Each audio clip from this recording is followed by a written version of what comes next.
Failed with major repairs. Technical repair report for bidding. Restoration with permit by a fully licensed vendor. Engineer oversight.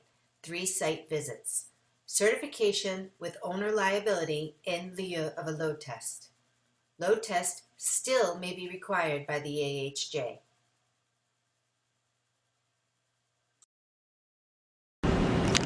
Fire escape engineers inspect the summary video. We are on the back of 32.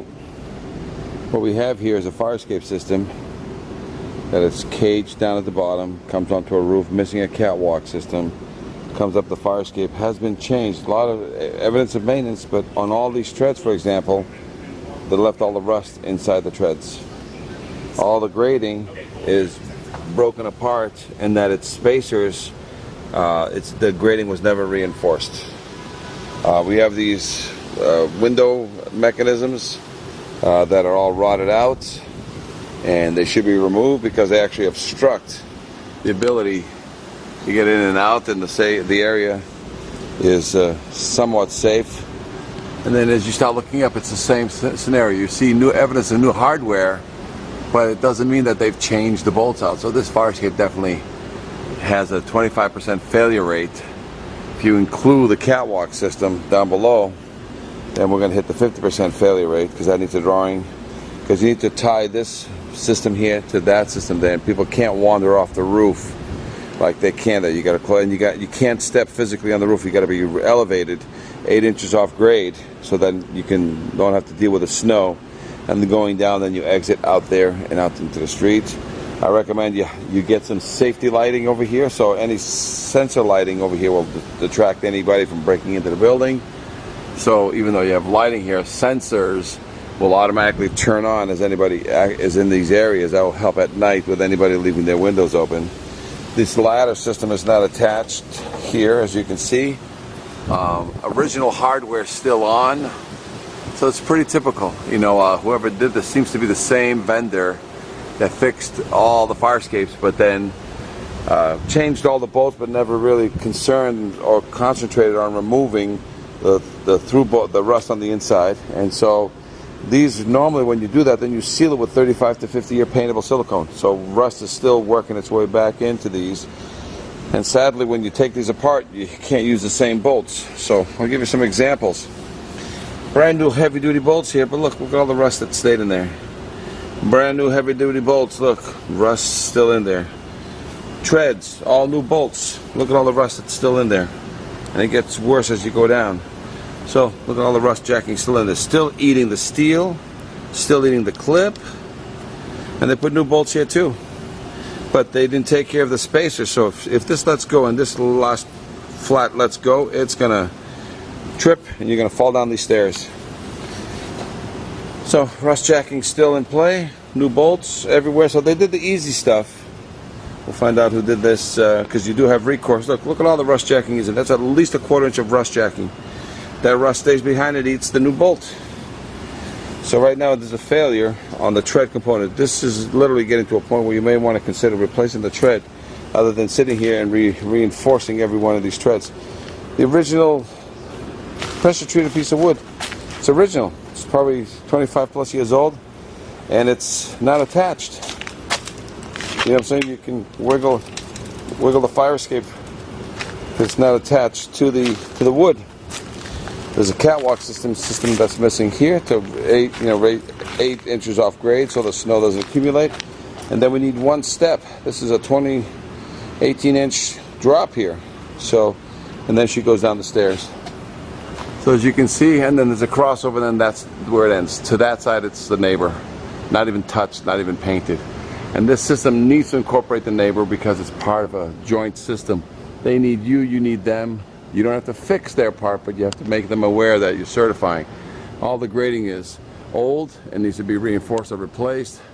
Original hardware, seal all the joints. So, including the catwalk system, you're at least 50%. It's going to involve some drawings. Let's walk down. So, as you can see, you step down. Big step down here. All these treads, original treads, changed all the bolts, but they left the rust in the connection. Some welds, original hardware.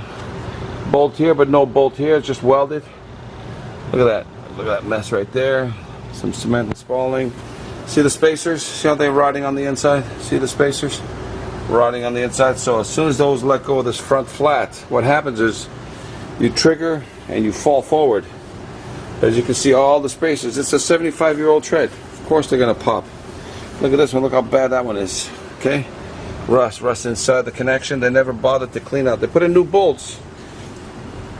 This cage is not even attached to the ground. This needs some sort of protectant here and here, because I can put a piece of wire across it and squeeze that and I'll break into this place. Needs some safety lights with sensors. Okay, so right now, fire escape does not pass inspection, does need engineer oversight. So at this time, the fire escape is not certifiable. Any questions, fire escape engineers? 866-649-0333. Load test still may be required by the AHJ.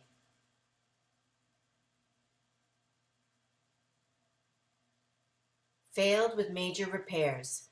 Technical repair report for bidding.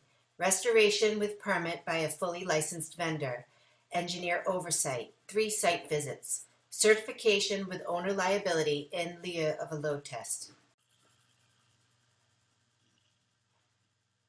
Fire escape issues. Photos represent what the violations are, not where they are or how many exist. Pass-fail inspection, not technical repair report.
Please call us with any questions. Thank you.